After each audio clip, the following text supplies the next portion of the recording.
Thank you for the opportunity to present our proposal to establish the National Training Center for Applied Ethics in Human Research at the National Institutes of Health in UP Manila.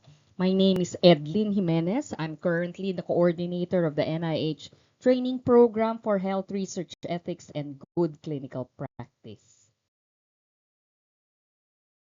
21 years ago in 2005, NIH initiated a pioneering program for capacity building in research ethics and good clinical practice for clinical trials since no local provider was then available, requiring trialists to attend training abroad, thus addressing a capacity building gap in ethical oversight of human research.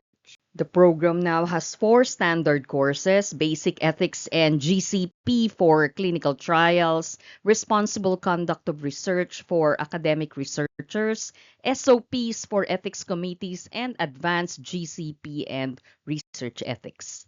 By end of 2025, the program had completed 260 workshops and enrolled over 13,000 participants from more than 500 institutions. Participants come from all regions of the Philippines and beyond, attesting to successful compliance with the research ethics mandate of the PNHRS law. Courses are delivered by an international pool of academic research and government experts specializing in diverse domains of biomedical and socio-behavioral research, research ethics, and good clinical practice. The proposed training center is at the core of dynamic learning activities that have cultivated a critical mass of research ethics practitioners, establishing a network focused on professional practice, structured mentorship, and peer support.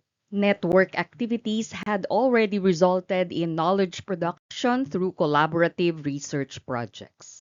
The center is envisioned to promote trust in science while serving as the national provider of training for ethical clinical, academic, healthcare, and health systems research through regulatory compliance, accountability, knowledge production, and support for the National Ethics Network.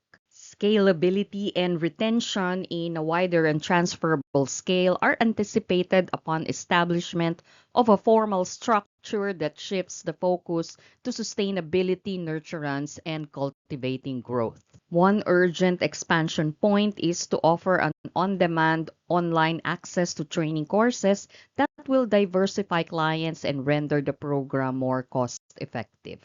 In the short term, the focus is on appraisal, starting with peer review of current practice and support for the establishment of an emerging profession, that of the research ethics professional, through codification of knowledge and standardized training. We plan to start micro-credential courses to respond to growing demands and start pilot testing a new learning management system and use of artificial intelligence. Medium-term focus will shift to upscaling and expansion while looking toward legacy building and professional support in the long term.